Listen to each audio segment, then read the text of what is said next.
मुनाज़िर इस्लाम हज़रत मौलाना अमीन सफदर उकाड़वी रहमतुल्लाह अलैह अपनी किताब में एक अजीब वाक़या लिखते हैं कि विहाड़ी गांव से मुझे एक मोहब्बत भरा ख़त आया कि हज़रत मौलाना हम गरीब लोग हैं, हमारे गांव में अब तक ख़त्म नबूवत के उन्वान पर, सीरतुन नबी के उन्वान पर जलसा नहीं हुआ है।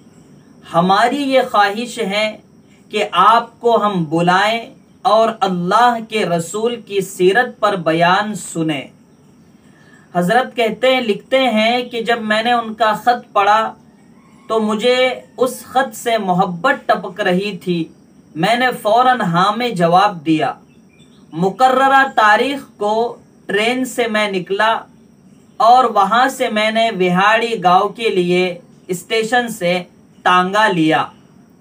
दरमियान में मुझे विहाड़ी गांव के लोग मिले और लिफाफा पैसों का मेरे हाथ में देकर मुझे कहने लगे कि मौलाना आप यहीं से वापस चले जाएं, हमें जलसा नहीं करना है। हजरत लिखते हैं कि मैं बड़ा हैरान परेशान हुआ कि इन्होंने इतना मोहब्बत भरा खत लिखा, फिर अचानक ये लोग इस तरीके का फैसला क्यों कर रहे हैं, आखिर कोई तो बात है। हजरत ने उन लोगों से पूछा कि भाई क्या बात है, क्या वजह है कि अचानक आप लोग ये फैसला कर रहे हो। उन लोगों ने कहा कि हजरत दरअसल बात यह है कि हमारे गांव में 90% कादियानी बसते हैं और हम लोग सिर्फ 10% हैं। कादियानियों ने हमसे कहा है कि अगर सीरतुन नबी पर जलसा हुआ तो न तुम्हारी जान महफूज रहेगी, न तुम्हारा माल महफूज रहेगा और हम तुम्हारे घर बार भी उजाड़ देंगे। इसलिए हम ये खतरा मोल नहीं लेना चाहते, आप वापस चले जाए।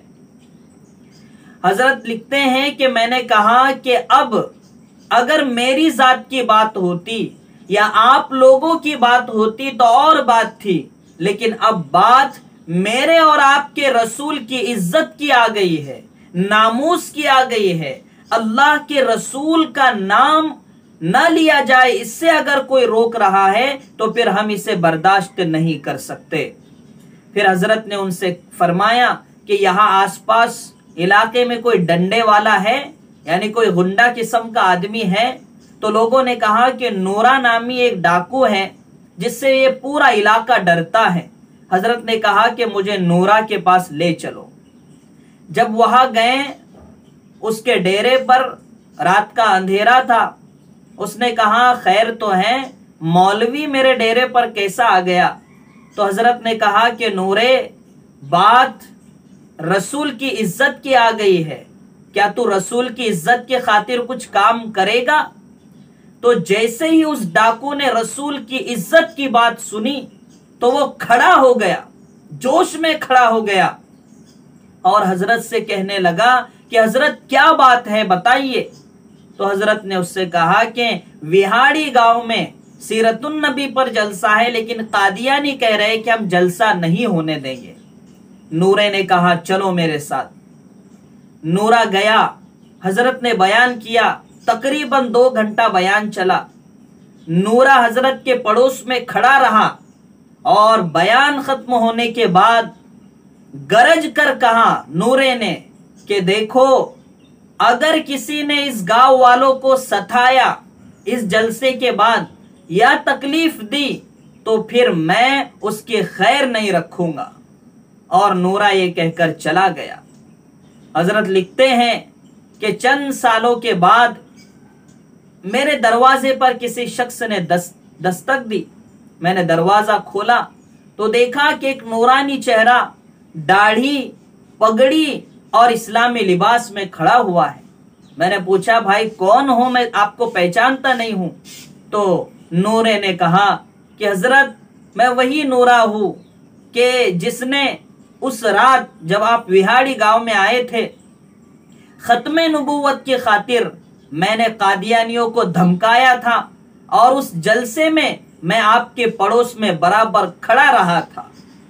इस वजह से, इस काम की बुनियाद पर اس رات اللہ کے رسول میرے خواب میں آئے جب میں گھر گیا، اپنے ڈیرے پر گیا، اور مسکراتے ہوئے مجھ سے کہنے لگے، نورے آج تو نے میری عزت پر، میری ناموس پر، میری ختم نبوت پر پہرا دیا ہے، اللہ نے آج تجھے قبول کر لیا ہے، اور آج سے تو اور تیرا دل اللہ کی طرف مائل رہے گا۔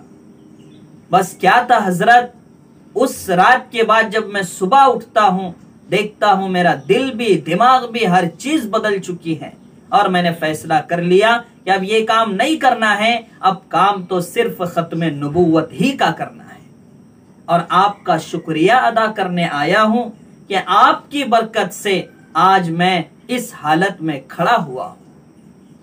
واقعتاً دوستو، ختم نبوت کا کام، تحفظ نبوت کا کام، اللہ کے رسول کی عزت پر پہرے داری کا کام، یہ کوئی معمولی کام نہیں ہے۔